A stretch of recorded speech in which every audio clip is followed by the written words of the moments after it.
Hello friend, this is Bhuvan Pratap Mishra and welcome back to another video. आज हम बात करेंगे मुकेश अंबानी के बिजनेस एम्पायर के बारे में। तो अगर आप चैनल पर नए हैं तो चैनल को सब्सक्राइब कर लीजिएगा और नोटिफिकेशन बेल को भी ऑन कर दीजिएगा। पिछली वीडियो को आपने इतना प्यार दिया इसलिए मैं एक सीरीज कंटिन्यू करूंगा।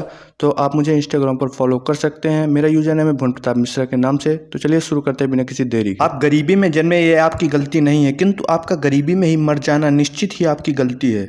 बिल गेट्स के कहे हुए ये शब्द दुनिया के हर इंसान पर लागू होते हैं। हमारा जन्म किन परिस्थितियों में होगा ये हमारे हाथ में नहीं है, किंतु अपना जीवन समाप्त होने तक अपनी मेहनत के दम पर उन परिस्थितियों को बदलना हमारे हाथ में अवश्य है। इन शब्दों को जीवंत करने का प्रयास तो बहुत लोग करते हैं, किंतु उनमें से अधिकांश एक दो असफलताओं के बाद ही हार मान लेते हैं। हालांकि चंद लोग ऐसे भी हैं जिन्होंने न केवल इन शब्दों को जीवंत किया है अपितु औरों को भी अपनी सफलता में हिस्सेदार बनाकर उन्हें नया जीवन दिया है। धीरज लाल हीरालाल अंबानी उर्फ धीरू भाई अंबानी इन्हीं चंद लोगों में से एक थे। धीरू भाई अंबानी ने एक बात कही थी जो मुझे काफी पसंद है। अगर आप अपने देखे हुए सपनों को पूरा नहीं करोगे तो कोई और अपने सपनों को पूरा करने के लिए आपको नौकरी पर रख लेगा। धीरू भाई अंबानी ने सिर्फ इन शब्दों को कहा ही नहीं बल्कि इन्हें पूरा भी किया। अपने पिता धीरू भाई अंबानी के निधन के बाद अंबानी ने रिलायंस की कमान अपने हाथ में ले ली और इसे बुलंदियों पर पहुंचा दिया। रिलायंस का कारोबार अब सिर्फ पेट्रोकेमिकल तक सीमित नहीं रहा है। रिफाइनिंग के अलावा वो दूसरे सेक्टरों में भी मौके की तलाश में है। टेलीकॉम और रिटेल सेक्टर में अपनी पकड़ मजबूत बनाने के बाद अब वो धीरे धीरे होटल इंडस्ट्री और रिन्यूएबल एनर्जी में अपना पैर मजबूत करने लगे हैं। तो आइए जानते हैं कितना बड़ा है रिलायंस बिजनेस एम्पायर। रिलायंस समूह की 158 प्लस सहायक कंपनियां हैं और 7 सहयोगी कंपनियां हैं। यहाँ कुछ सबसे लोकप्रिय रिलायंस इंडस्ट्रीज सहायक कंपनियां हैं। जियो प्लेटफॉर्म लिमिटेड। जियो अनिवार्य रूप से एक प्रौद्योगिकी कंपनी है जो रिलायंस इंडस्ट्रीज की बहुसंख्यक स्वामित्व वाली सहायक कंपनी है। यह शीर्ष रिलायंस सहायक कंपनी की सूची में से एक है और इसमें सभी डिजिटल पहल और दूरसंचार संपत्तियां शामिल हैं। जियो इन्फोकॉम बदले में जियो कनेक्टिविटी व्यवसाय रखता है जिसमें मोबाइल, ब्रॉडबैंड और उद्यम और अन्य डिजिटल संपत्ति भी शामिल हैं। अप्रैल 2020 में रिलायंस ने फेसबुक द्वारा जियो प्लेटफॉर्म में 43,574 करोड़ के रणनीतिक निवेश की घोषणा की। रिलायंस का दूसरा बड़ा बिजनेस है रिलायंस रिटेल। रिलायंस इंडस्ट्रीज की रिटेल बिजनेस विंग है। मार्च 2013 में भारत में इसके 1,466 स्टोर थे।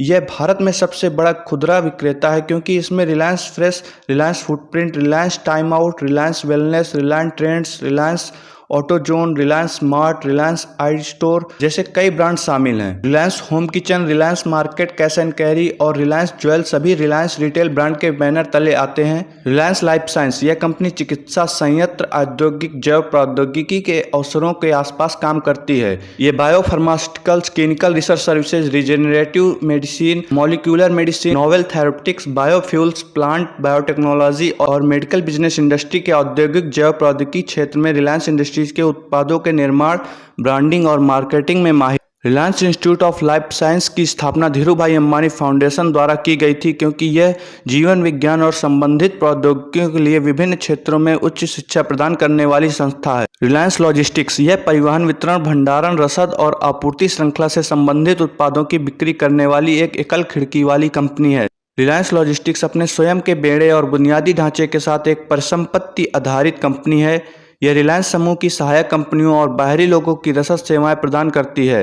रिलायंस क्लिनिकल रिसर्च सर्विसेज यह एक अनुबंध अनुसंधान संगठन है और रिलायंस लाइफ साइंस की पूर्ण स्वामित्व वाली सहायक कंपनी है जो नैदानिक अनुसंधान सेवा उद्योग में विशेषज्ञता रखती है। इसके ग्राहक मुख्य रूप से फार्मास्यूटिकल्स, बायोटेक्नोलॉजी और मेडिकल डिवाइस कंपनियां हैं। रिलायंस सोलर रिलायंस की सौर ऊर्जा सहायक कंपनी की स्थापना मुख्य रूप से दूरस्थ और ग्रामीण क्षेत्रों में सौर ऊर्जा प्रणालियों के उत्पादन और खुदरा बिक्री के लिए की गई थी। ये सौर ऊर्जा, सौर लालटेन, घरेलू प्रकाश व्यवस्था, सड़क प्रकाश व्यवस्था, जल शोधन प्रणाली, प्रशीतन प्रणाली और एयर कंडीशनर पर आधारित उत्पादों की श्रृंखला प्रदान करती है।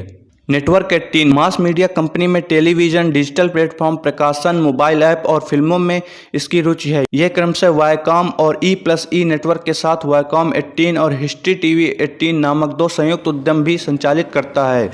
इसने ETV नेटवर्क का भी अधिग्रहण कर लिया है और तब से कलर्स टीवी ब्रांड के तहत अपने चैनलों का नाम बदल दिया है। रैली कार्ड यह कार्ड ब्लड बैंकिंग सेवा की सहायक कंपनी है जिसका स्वामित्व रिलायंस लाइफ साइंस के पास है। रिलायंस जियो इन्फोकॉम लिमिटेड पहले इन्फोटेल ब्रॉडबैंड के रूप में जाना जाता था, एक ब्रॉडबैंड सेवा प्रदाता है जिसने पूरे भारत में संचालन के लिए 4G लाइसेंस प्राप्त किया है और जल्द ही 5G लॉन्च करने वाला है। रिलायंस इंडस्ट्रियल इंफ्रास्ट्रक्चर लिमिटेड यह रिलायंस इंडस्ट्रीज की सहयोगी कंपनी है। इसमें रिलायंस इंडस्ट्रीज के कुल शेयरों का 45.43% हिस्सा है। यह मुख्य रूप से औद्योगिक बुनियादी ढांचे की स्थापना और संचालन के व्यवसाय में संलग्न है। कंपनी कंप्यूटर सॉफ्टवेयर और डेटा प्रोसेसिंग से जुड़ी सेवाओं को पट्टे पर देने और प्रदान करने से संबंधित गतिविधियों में लगी हुई है। अगर आपको वीडियो पसंद आया तो वीडियो को लाइक करिएगा और हाँ, चैनल को अभी तक सब्सक्राइब नहीं किया तो सब्सक्राइब कर दीजिए, नोटिफिकेशन बेल को भी ऑन कर दीजिए। हम आपको इसी तरह की इंटरेस्टिंग वीडियो प्रोवाइड करते रहते हैं। तो इस वीडियो में इतना ही, मिलते हैं नेक्स्ट वीडियो में। ये था वीडियो का अंत। Thanks for watching.